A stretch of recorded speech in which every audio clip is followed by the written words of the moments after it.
오늘 본문의 말씀은 엘리야가 하나님 앞에 들림을 받을 때에 들림 받기 전에 엘리사와 함께 이렇게 동행하는, 그리고 또 그 후에 들림 받기 전에 엘리야는 엘리사에게 이제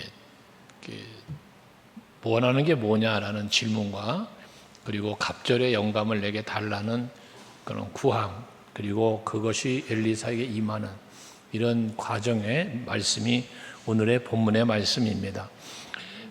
특별히 이번 이제 성령 충만 기도회, 밤기도회를 우리 마지막 날인데, 성령을 우리가 충만하게 받는다, 성령이 우리에게 임하는 부분을 성령의 임함이라는 표현도 하지만, 성경의 기록을 보면 기름 부음이라는 그런 또 말로 표현되기도 합니다. 우리가 예수님을 일컬어 우리들은 그리스도다 그런 표현을 했잖아요.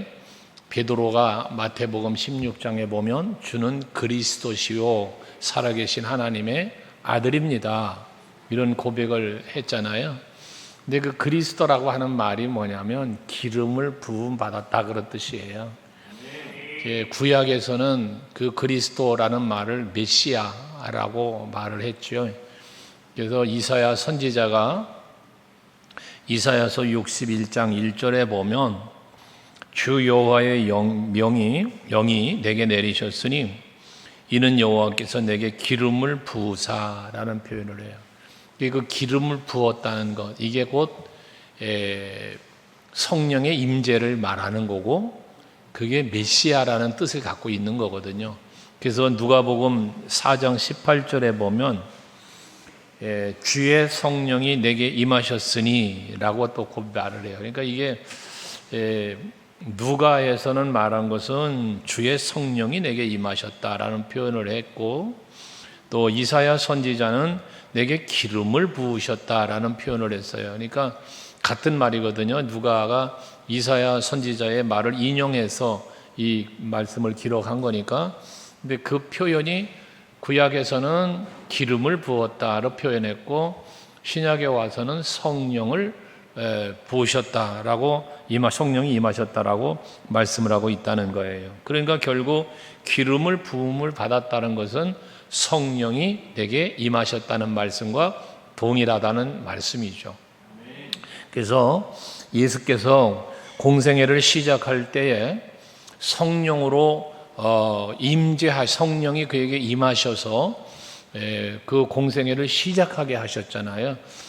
세례 요한을 통하여 물세례도 받으시고, 그때 그에게 하나님의 영이 임하면서 이는 내 사랑하는 아들이라고 말씀을 하셨고, 또 성령에 이끌려서 가서 사단에게 시험도 받으셨고, 그러면서 계속해서 예수님의 모든 사역은 성령으로 잉태됐고 성령의 임재함으로 공생애를 시작하신 것처럼 모든 공생애 동안에는 항상 성령의 임재하심 속에서 성령이 충만한 상태로 예수님도 사역을 감당하셨다는 거예요. 사도행전 10장 38절에 보면 그런 말씀이 선포되죠. 하나님이 나사렛 예수에게 성령과 능력을 기름 붓듯 하셨음에 그가 두루 다니시며 선한 일을 행하시고 마귀에게 눌린 모든 사람을 고치셨으니 이는 하나님이 함께 하셨습니다 라고 말씀을 해요. 그러니까 결국 예수님께서 사역을 하실 때에 성령의 기름 부음을 받았다는 거예요. 그래서 시작 때 부름 받은 거로 끝난 게 아니라 사역하시는 계속 성령의 기름 부음, 다시 조금 이번 주간의 주제로 말하면 성령 충만한 상태로 계속해서 예수님의 사역이 이루어졌다라는 것입니다. 자, 그렇다면 오늘 우리들이 주의 일을 한다, 사명을 감당한다, 또는 사역을 한다, 주의 일을 한다라고 하는 표현들을 하는데, 그 모든 사역을 할 때는 성령의 기름 부음이 날마다 충만하게 있어야 우리는 주어진 직분이나 사명을 감당할 수 있게 되어진다는 거예요. 이건 우리들 스스로가 느낄 수 있는 거고, 또한 즉시 발견할 수 있는 부분이에요. 여러분들이 주의 일을 하시잖아요. 여러 가지 주의 일을 하는데, 받은 바 직분 사명을 감당하기 위해서 일을 하는데, 그 일을 할 때에 내가 성령이 충만한 상태에서 하느냐 그렇지 못하느냐에 따라서 여러분 마음가짐이 달라지고 여러분들의 행동이 달라져요. 그러니까 우리가 하나님의 일을 할 때에 항상 하나님의 성령의 기름 부음을 지속적으로 유지하면서, 이게 성령 충만이라고 그랬잖아요. 성령 충만은 성령을 지속해서 받는다는 의미를 가지고 있으니까, 그래야만 우리가 하나님의 일을 감당할 수 있는 그런 능력을 갖게 되어진다는 것입니다. 그래서 우리는 하나님 앞에 부름을 받고 구원받는 성도가 되는 과정에 성령의 임재함이 반드시 있어야 하는 거니까. 근데 그렇게 우리는 구원받는 거로만 끝난 게 아니라 이제 복음 전도자로 그리스도의 몸된 교회를 세워가는 일에 우리는 쓰임을 받아야 되는데, 그 쓰임 받기 위해서 뭐가 이루어져야 된다? 성령을 지속적으로 받아야 된다라는 것입니다. 그렇게 될 때 우리들이 살아가는, 우리 성도들이 다른 세상 사람들과 다르게 성령의 기름을 받은 그 성령의 충만함을 받은 성도의 삶은 위대한 삶을 살게 된다는 거예요. 위대한 삶. 여기 위대하다라고 하는 것은 무엇을 얘기하냐면, 요한일서 2장 27절에 보면 무슨 말씀을 하냐면, 너희는 주께 받은 바 기름 부음이 너희 안에 거하나니 그래. 그러니까 기름 부음이 너희 안에 거한다는 건 결국 뭐가 거하는 거예요? 성령이 내 안에 거하는 거죠. 성령이 내 안에 거하나니 아무도 너희를 가르칠 필요가 없고 오직 그의 기름 부음이 모든 것을 너희에게 가르치며 또 참되고 거짓이 없으니 너희를 가르치신 그대로 주 안에 거하라. 성령이, 요한복음 14장에서 예수께서 하신 말씀이죠. 내가 가면 다른 보혜사를 너희에게 보낼 것인데 그 다른 보혜사가 오면 무슨 일을 하신다고 그래요? 다른 보혜사가 오면 너희들에게 내가 너희에게 가르친 것을 생각나게 하고 그걸 가르친다고 그러잖아요. 그러니까 성령이 우리에게 임하셔서 그 성령은 우리들을 가르치시는 일을 한다는 거예요. 그래서 이 말씀 속에서 나타난 거지만, 성령의 기름 부음을 받은 성도에게는 두 가지 특징이 눈에 띄게 나타나는 건데, 그 두 가지 특징이 뭐냐 하면, 첫째는 내 안에 성령이 계시다는 것. 그래서 성령이 내 안에 계심으로 그 삶이 뭐라고 그럴까, 성령의 이끌림 속에 살아가니까 평안하고 기쁘고 즐겁고 뭐 이런 모습들이 이루어지는 거고요. 그 다음에 성령이 내 안에 계시면서 가만히 계시고만 있는 게 아니라 우리에게 가르쳐 주신다는 거예요. 이 두 가지의 성령이 하는 일이 여러분 속에서 일어나게 되어지는데, 그때 일어나는 일이 바로 그런 거예요. 요한복음 14장 17절 말씀이죠. 그는 진리의 영이라, 성령을 일컬어 말하는 거예요. 세상은 능히 그를 받지 못하나니 이는 그를 보지도 못하고 알지도 못합니다. 그러나 너희는 그를 아나니 그는 너희와 함께 거하시며 너희 속에 계시겠습니다. 이게 성령이 내 안에 계심의 증거라는 거예요. 그런가 하면 요한일서 4장 4절에 보면, 자녀들아 너희는 하나님께 속하였고 또 그들을 이기었나니 이는 너희 안에 계시니가 세상에 있는 자보다 크심이다 그래요. 그러니까 성령이 우리 안에 계시면서 우리는 세상을 이기게 하는데, 그 이기게 하시는 것을 일컬어 뭐라고 그러냐, 크다라고 말을 해요. 그러니까 세상보다 성령이 더 크신 분이다라고 말씀을 하는 건데요. 이 크다라고 하는 표현을 원어를 풀면 그게 바로 위대하다라는 뜻을 갖고 있는 거예요. 그렇기 때문에 성령의 기름을 받은 사람은, 충만한 사람은 위대한 삶을 산다, 강하고 담대한 삶을 살 수 있게 되어진다는 것입니다. 우리 안에 성령이 계시는데 그분이 세상의 어느 곳보다 크시기 때문에 우리는 그분의 능력을 힘입고 그분의 이끄심을 받기 때문에 우리는 세상을 이기는 삶을 살고, 그래서 위대한 강성한 다윗이 점점 강성해졌다고 그랬죠. 그런 강성함을 이룬 삶을 살게 되어진다는 겁니다. 우리의 인생이나 우리의 미래, 또 우리들이 사모하는 복, 소망, 믿음, 이 모든 것들은 사람에게 배우는 것이 아니라 성령의 기름 부음을 받음으로 우리는 그걸 배우게 되고 알게 되고 믿게 된다는 거예요. 그러니까 여러분들이 신앙생활 하시면서 항상 성령이 역사하심을 발견해낼 수 있는 것이 이게 영성이라는 거예요. 물론 사람에게 배우죠. 목사에게 배우고, 구역장에게 배우고, 교사에게 배우고, 사람에게 배우죠. 그러나 그 사람 안에서 역사하시니까 성령이고, 그 말씀을 배울 때에 나에게 깨닫게 하시는 이가 성령이기 때문에 바로 성령에 의해서 우리는 깨닫게 되고 알게 되고 배우게 되어진다는 거예요. 그래서 우리는 간혹 내가 무엇을 해야 할지, 어디를 가야 할지, 또 어떻게 살아야 할지 막연할 때가 있죠. 내가 어떻게 할 수 없는, 알 수 없는 이런 부분들이 있지요. 그때 그런 상황을 만나거나 그런 일을 당하면 사람을 찾지 말고 성령을 찾아 간구하는 여러분들이 되셔야 된다는 거예요. 왜? 거기에 정답이 있기 때문에 그렇습니다. 성령의 가르침은 이 세상의 어떠한 가르침보다 위대하고, 성령의 가르침은 분명한 해답이 있고 능력이 있기 때문에 그렇습니다. 새 성도의 모든 삶에서 바른 길로, 생명의 길로, 승리하는 길로 인도하시는 분은 성령밖에 없어요. 여러분 앞에 만약에 안개처럼 뭐가 안 보여요? 뿌였습니까? 답답합니까? 뭔가 방황하게 만듭니까? 갈등 속에 살게 만듭니까? 그렇다면 그런 곳에서 내가 길 잃은 자처럼 방황하는 것이 아니라, 앞이 안 보인다고 답답해하고 한숨 쉬고 낙심하는 것이 아니라 성령을 찾아 간구하고 기도하면 성령은 여러분들의 미래를 보여줄 것이고, 여러분들이 가야 할 길, 여러분들이 해야 할 일, 여러분들이 머물러야 할 곳으로 항상 인도해 주실 것입니다.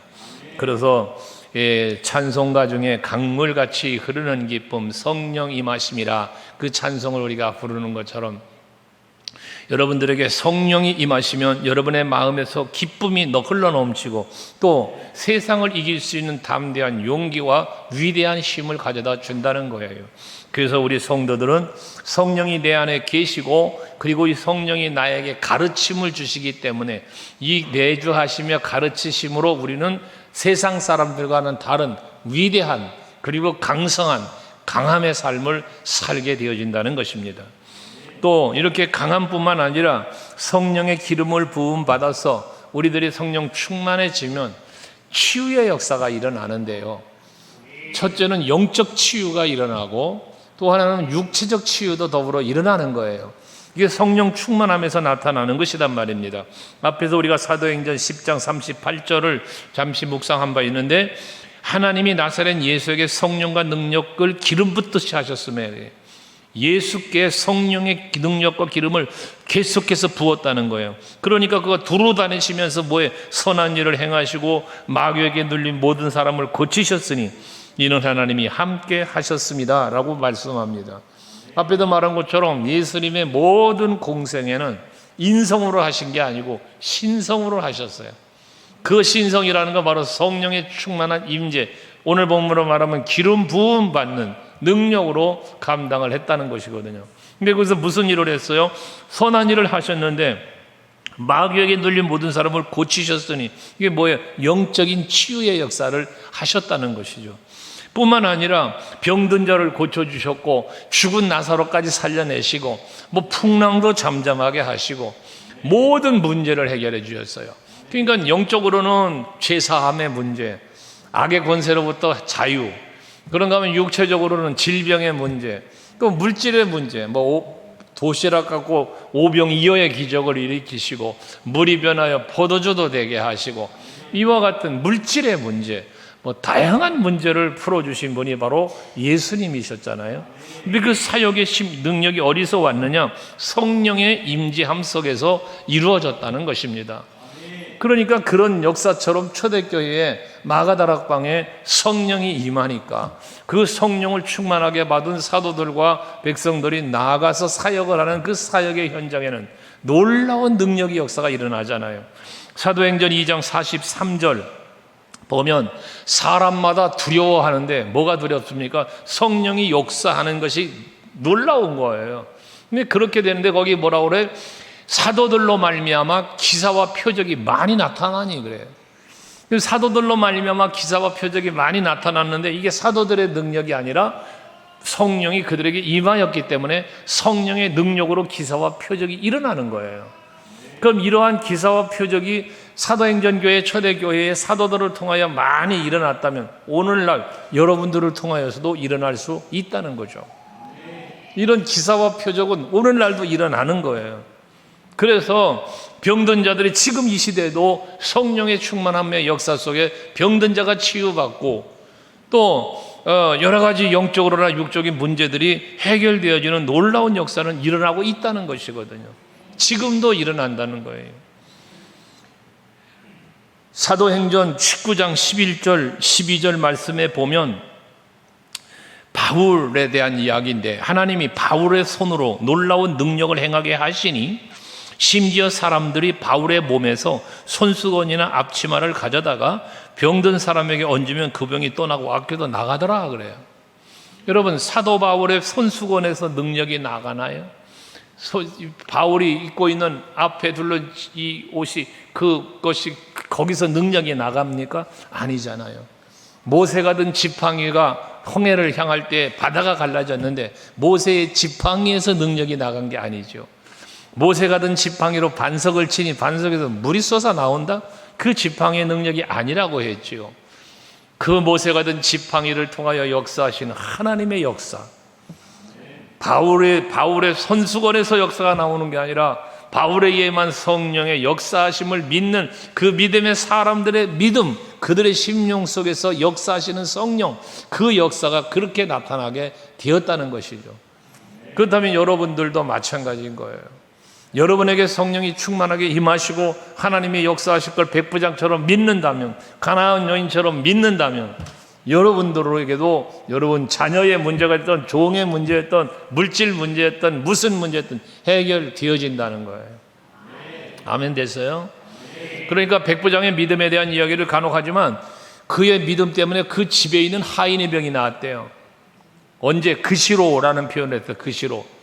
백부장의 믿음이 예수님께 인정받는 그때 그시로 그 하인의 병이 나았다는 거거든요. 오늘 5.2 밤기도회 마지막 날 이 저녁 시간에 여러분들의 믿음이 성령의 충만함의 기름 부음을 받으시고 그 능력으로 기도할 때 여러분 개인의 문제뿐만 아니라 집에 있는 문제, 사업장의 문제, 모든 문제가 응답받고 해결되는 역사가 있기를 주의 이름으로 축원합니다. 12해 동안 혈루증 앓는 여인은 예수님의 옷자락만 잡았는데도 그 병이 나았다잖아요. 이유를 성경에서 그렇게 치유받게 된 원인을 뭐라고 말합니까? 여인이 예수님의 옷자락만 잡아도 그 병이 나을 것이라고 믿었음이로라. 믿었기 때문이라는 거예요. 믿었기 때문. 근데 그 믿음이 결과적으로 뭐예요? 성령의 기름이 그에게 부음바 되어서 그런 믿음을 갖게 했고 그런 행동을 하게 했다는 것입니다. 오늘 예배하시는 여러분, 이틀 전인가에 말했지만 여러분들의 발걸음을 이 성전으로 교회로 이끌어 오시니가 성령이세요. 그리고 여러분들로 하나님 앞에 찬송하게 하시는 이가 성령이고요. 말씀을 듣게 하시고 깨닫게 하시고 믿게 하시고 마음에 결심하게 하시는 거 다 성령이에요. 그때 성령이 그 일하심이 여러분 삶의 현장에 이 성전에서 뿐만 아니라 여러분 가정에 가도 직장을 가도 어디를 가도 여러분 살아가는 삶의 현장에서 그 성령의 역사하심이 그대로 이루어진다는 사실을 믿을 때 그 믿음이 여러분들을 능하게 하고 여러분들의 삶의 현장에 기적과 표적이 일어나게 해 주신다는 거예요. 그래서 우리는 교회를 세워가든지 복음을 전하든지 전도자가 되든지 갖추어야 할 자격이 있다면 교회를 세우는 것도 여러분 복음을 전하는 전도자가 되든 무엇이 되든 장로님이 되든 권사님이든 뭐가 되든 우리는 다 공통적인 조건 갖추어야 할 자격이 있다면 그것은 성령의 기름 부음을 받는 것이다. 그래서 성령이 충만한 사람이 되어야 한다는 거예요. 우리는 성령을 받지 못하면요, 성도가 직분자들이 성령을 충만하게 받지 못하면 하나님의 힘 대신 사람의 힘으로 모든 일을 하려고 하게 되는 거예요. 내가 성령이 충만하지 못하면 성령에 의하여 무슨 일을 하려고 하는 게 아니라 사람의 힘으로 한단 말이에요. 그래서 사람을 보게 되고 자꾸 세상 것을 찾게 되고 의지하게 되어진단 말입니다. 그러니까 힘이 없는 거예요. 그러니까 기적과 표적이 안 일어나는 거예요. 사도 바울이 그 회당에 가서 말씀을 막 선포하고 그랬잖아요. 근데 그 3개월이라는 시간을 예루살렘 회당에서 말씀을 가르치는 거예요, 사도 바울이. 그런데 그들이 그 말씀을 이 사도 바울의 그 말씀 전하는 걸 들었지만 그 마음이 굳어 있기 때문에 순종하지 않았고 말씀에 대한 비방만 했던 사람들, 오히려 죽이려고 했지 않았어요. 오늘날도 마찬가지예요. 여러분, 교회에서 예배하면서 주의 종이 하나님의 말씀을 전하죠. 이 하나님의 말씀은 분명하잖아요. 성경이 말하니까 하나님의 말씀은 뭐에 살아있다, 활력이 있다, 너희 마음과 생각과 골수와 모든 걸 쪼개고도 남음이 있다, 감찰하신다, 이런 표현이 하나님의 말씀에 대하여 기록되어 있잖아요. 맞습니다. 하나님 말씀의 능력은 그거예요. 그러나 그 하나님의, 그러한 하나님의 말씀을 늘 듣는데도 변화가 일어나지 않는다. 늘 하나님의 말씀을 듣는데, 그런데 우리들의 삶은, 우리들의 심령은 변화가 일어나지 않는다. 왜 그럴까? 성령이 충만했던 사도들이 말씀을 전할 때도 변화가 안 된 사람들이 있으니까요. 이유를 뭐라고 그랬어요? 마음이 굳어져서 그랬어요. 마음이 굳어져서. 또 오늘날도 마찬가지인 거예요. 여러분들이 말씀이, 살아있는 말씀을 듣는데, 살아있는 말씀을 늘 내가 받고 있는데 변화가 안 일어나는 이유라면 그건 여러분의 마음이 굳어져 있어서 그렇다는 거예요. 그래서 여러분, 그 굳어진 마음을 녹일 수 있는 게 뭐냐? 그게 성령이라는 거거든요. 그래서 여러분, 성령 받아야 된다는 거예요. 마가다락방에 120명의 문도들이 모여 있죠. 여러분, 그 120명의 문도들이 거기 모여 있는 120명이, 사도들을 중시해서 120명이 성령 받기 이전에 그들의 모습은 어떤 모습이었을까요? 사도들조차도, 예수님의 제자들조차도 서로 높은 자리 하나 차지하려고 출세와 명예와 이런 부분들에 관심이 많았던 이들이 예수님의 제자들이었잖아요. 그럼 거기 모여있는 120명이 다 성령 충만한 상태가 아니었다는 거죠. 그랬던 저들이었지만 때로는 거기에는 예수님을 비방했고 핍박했던 무리들 중에도 어떤 누군가는 그 자리에 있을 수 있었다는 거죠. 하지만 거기에 성령의 충만함이 임하고 성령의 기름 부음이 거기에 임하니까 그 후에 저들의 마음이 녹아내리기 시작하는 거예요. 그리고 자기 것을 자기 것이라고 말하지 아니하고 사람들의 필요에 관심을 보이고 재산을 팔아 나누어 주기까지 했다고 어제 저녁에도 우리가 말씀을 묵상한 거 아닙니까? 이것이 바로 성령의 능력입니다. 오늘 이 밤에 이와 같은 성령의 능력이 여러분들에게 임하시기를 주의 이름으로 축복합니다.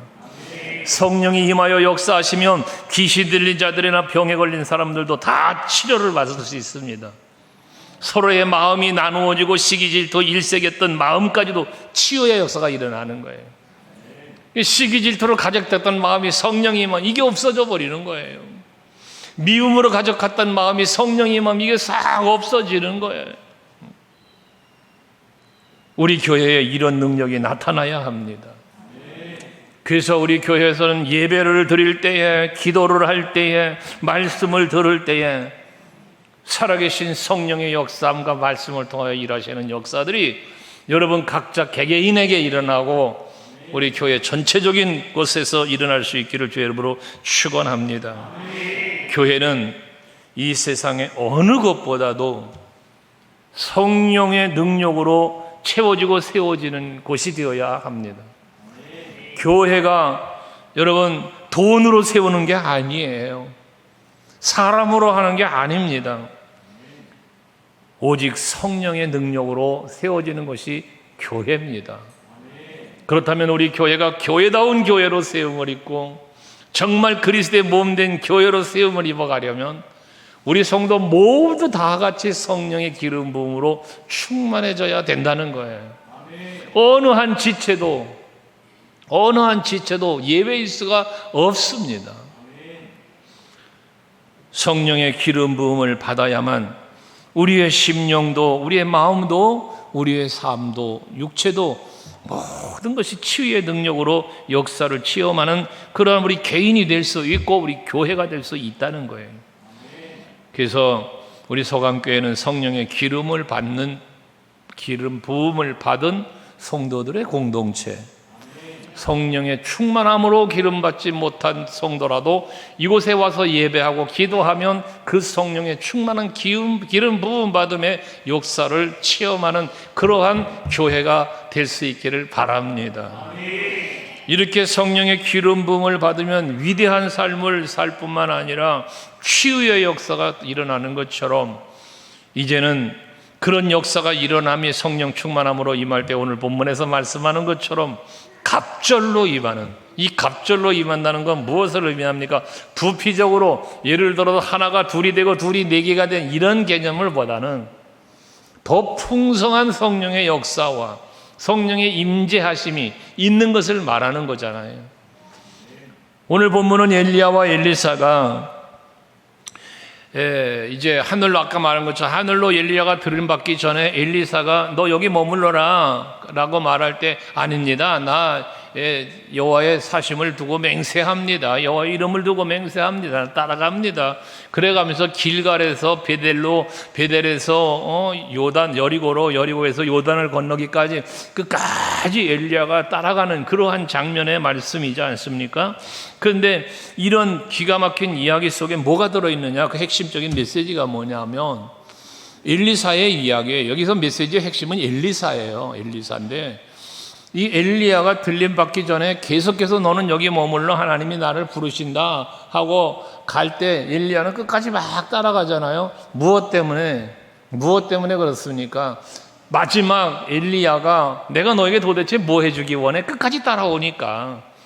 그랬더니 선생님에게 역사하셨던 그 성령의 역사하심이 내게 갑절로 임하기를 원합니다 라는 그 간구를 하잖아요, 엘리사가. 그게 핵심 메시지인 거예요. 그러니까 엘리사는 거룩한 욕심이 있었던 거예요. 거룩한 소원이 있었던 거예요. 여러분, 우리 서강교회 성도들에게 이런 거룩한 욕심, 거룩한 소원이 여러분에게 있기를 원해요. 세상적인 욕심, 세상적인 이 소원만 갖지 말고, 육체적 소원과 육체적 욕심만 갖지 말고 우리 거룩한 욕심 말입니다. 이것이 저와 여러분에게 있기를 원하는 거예요. 야곱이 형 에서에게 갈 장자의 명분을 자기 것으로 만들려고 얼마나 애를 씁니까? 그거 야곱의 열정이거든요. 우리에겐 그와 같은 열정이 있어야 되는 거예요. 거기에 성령이 임하고 거기에 그러한 사람을 통하여 하나님은 일하시는 거거든요. 12사도 중에 수제자라고 일컫는 세 사람들을 보십시오.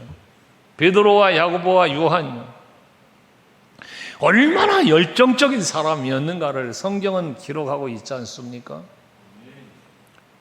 다른 사람 다 버려도 나는 안 버려요, 이런 이 베드로의 고백, 그 열정이거든요. 예수님 잡으러 오니까 검을 빼들고 예수님 지키려고 하는 그러한 적극적인 어떤 열성, 충성, 물론 예수님 앞에 책망을 받았지만 그러나 그게 그런 열정이 있었다는 거잖아요. 여기에 수제자가 되는 거예요. 여기에 여러분들도 마찬가지예요. 신앙생활을 하실 때에 열정 있는 신앙생활을 하시라는 거예요. 예배도 열심히, 기도도 열정적으로, 헌신을 해도 열정적으로. 하나님은 그런 사람을 들어 쓰시는 거예요. 엘리사는 이러한 거룩한 욕심, 거룩한 소원함을 가지고 있었기 때문에 마지막 엘리야가 그자는 너 참 어려운 거 구한다, 어려운 거 구한다. 왜? 자기가 줄 게 아니거든. 누가 주는 거예요? 하나님이 주시는 거거든. 그러니까 엘리야의 대답은 뭐였어요? 내가 들림받는 것을 너희가 보면 너에게 이 능력이 임할 거라는 거예요. 그 결과적인 뭐예요? 성령이 너에게 주는 거야. 내가 주는 게 아니야. 하나님이 너에게 줄 거야. 그 말대로 들림받는 것을 보았고 그 후에 엘리사에게는 갑절의 능력이 임했지 않았습니까? 성령의 능력을 원하고 기름 부음을 바란다고 해서 하늘문이 열리고 성령이 내게 쏟아져 임하는 건 아닙니다. 운다고 되는 것도 아니고 작정하고 며칠간 기도한다고 되는 것도 아니라는 거죠. 성령의 기름 부음 받음, 그리고 하나님의 특별한 은총은 누구에게 임하느냐?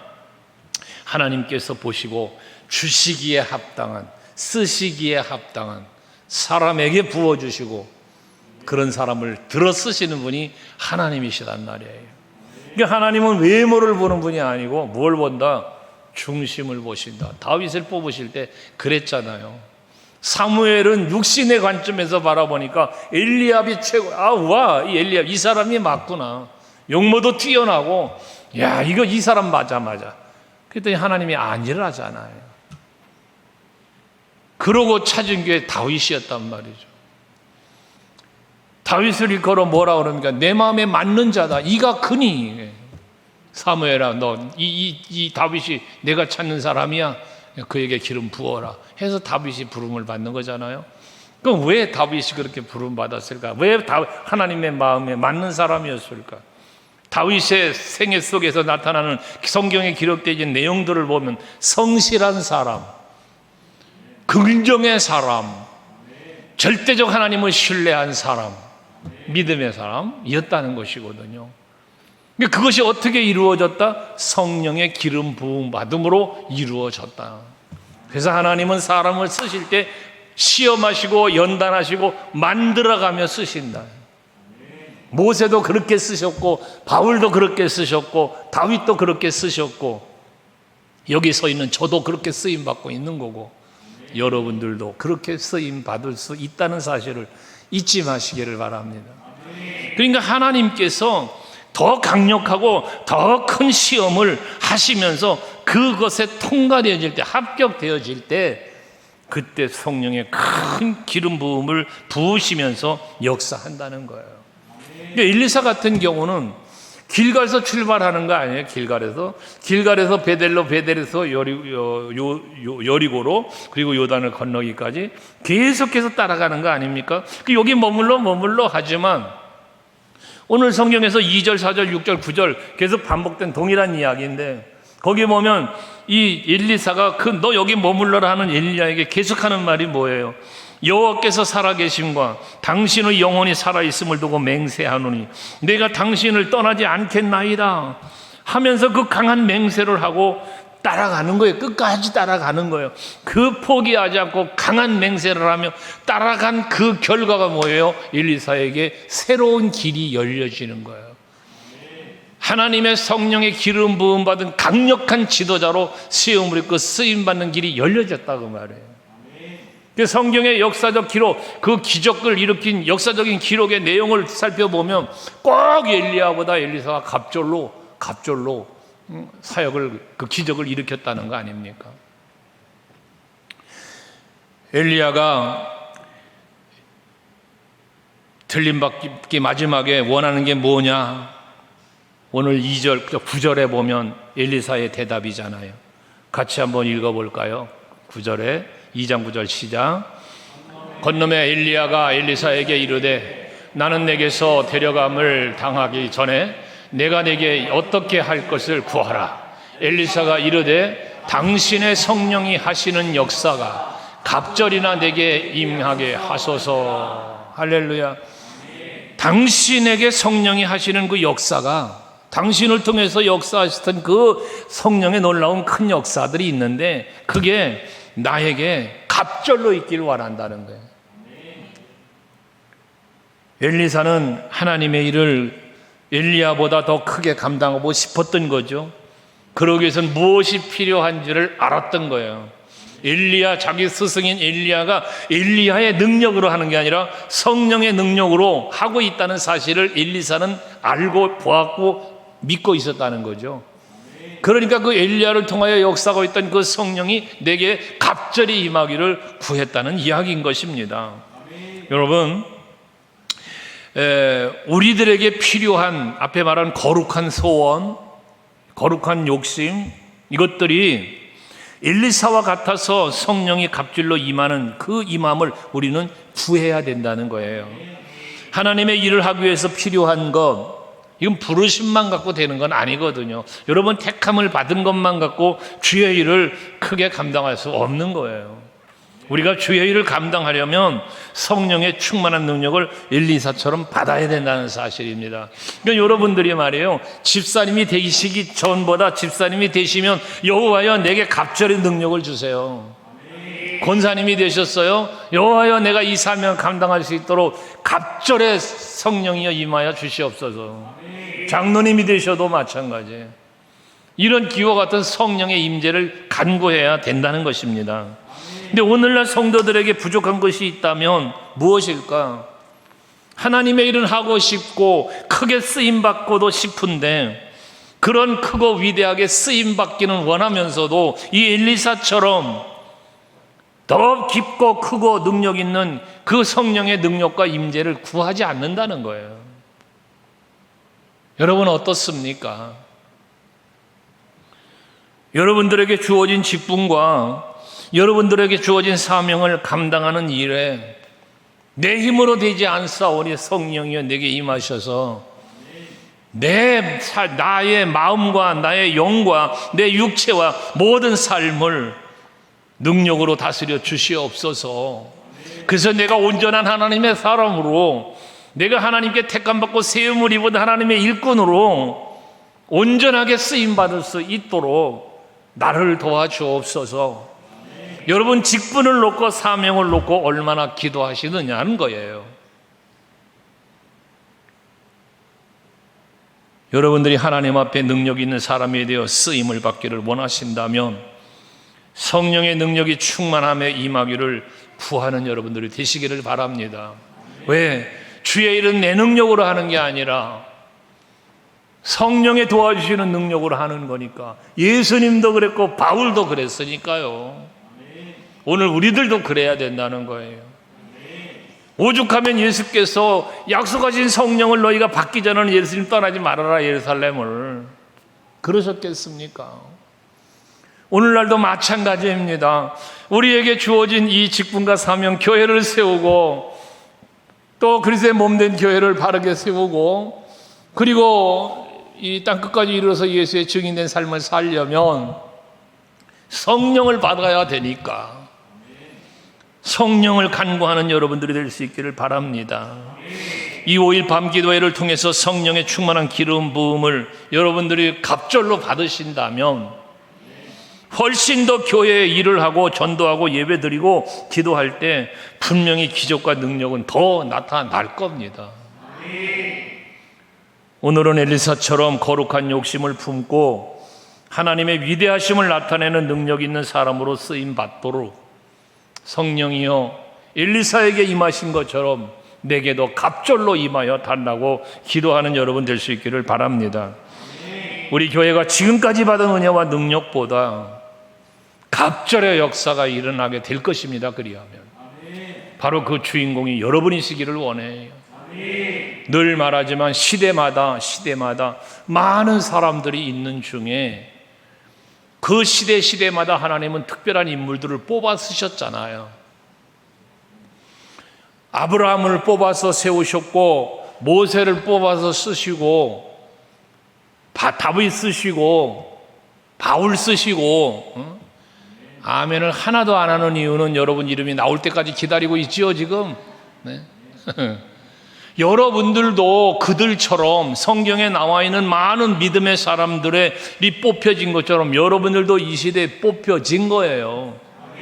그거를 믿으신다면 뽑혀진 거로만 끝나서는 안 된다는 거죠. 뽑혀진 것으로 주의 일을 할 수 없단 말이에요. 뽑혀졌으면 그 다음 뭐가 돼야 돼? 성령이 임해야 된다는 거예요. 성령이. 그래야 그 내 능력이 아닌 성령의 능력으로 내가 뽑혀지고 세움받은 그 사명을, 직분을 감당하게 된다는 말이거든요. 여러분 한 사람 한 사람이 그렇게 되겨지기만 하면 우리 교회는 부흥합니다. 왜? 성령이 각 사람을 통하여 역사하니까요. 부서에서 기관에서 각 구역에서 다 역사가 일어날 거니까요. 이 5일 밤 기도회를 통해서 성령의 역사하심이 여러분 개인에게, 여러분 가정에, 우리 교회 위에 풍성하게 넘쳐날 수 있기를 주의 이름으로 축원합니다. 할렐루야.